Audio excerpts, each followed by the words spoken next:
Smell that? That's the stink on Apple right now. I mean, sure, they're sitting on a few $billion, but when the most anticipated product coming out of your company is a wristwatch, you might be in trouble. It's also an off year in terms of iPhone models.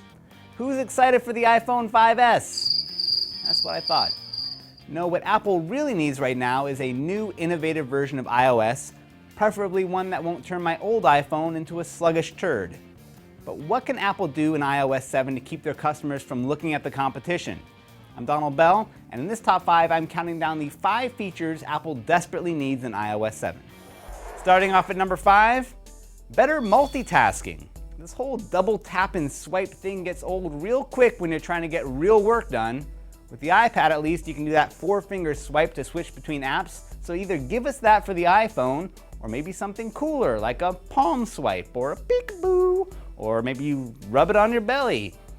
I mean, multitasking in OS X is insanely good. Just give us a taste of that. Coming in at number 4, automatic app updates. How much time have I wasted reading through the release notes of some dumb app update? Bug fixes, I get it. How about you just update it already? Can you just set it up so the apps update automatically over your home Wi-Fi when you're charging at night? Or at least give me the option of that? The only time I've ever thought twice about updating my software was when you switched out Google Maps for Apple Maps. Which brings us to number 3, better maps. I think we all know that Apple Maps could still use a little work, or a lot. In the meantime, how about you swallow your pride and let users set what map program they want to use by default? Also, how about an offline mode? The times I need maps most are either when I'm stuck out in the boonies with 0 reception, or in another country where data costs will bankrupt me. Just put the map industry out of business already.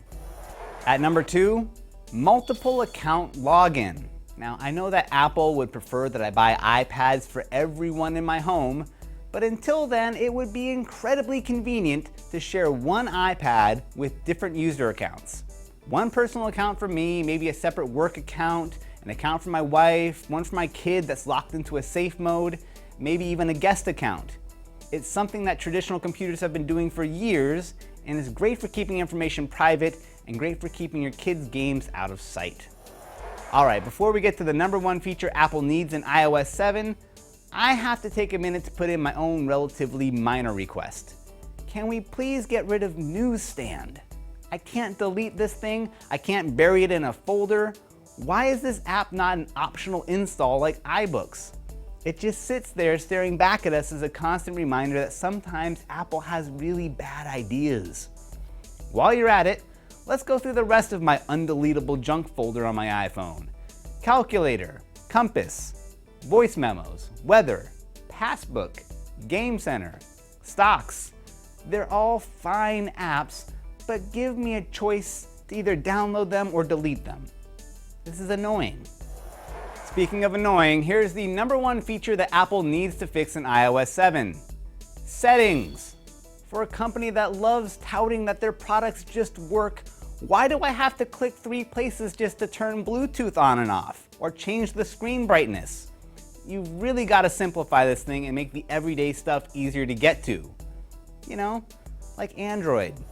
So there you go, 5 changes that I think will be key for Apple to include in iOS 7 in order to stay competitive. Before you send me that hate mail, be sure to get fully fired up by the 15 features ZDNet's Zach Whitaker is asking from iOS 7. I got a number of these from his piece, as well as Luke Westaway's wish list over on CNET UK. But if I've won you over, you can check out more top 5s like this over at top5.cnet.com. I'm Donald Bell. Thanks for watching.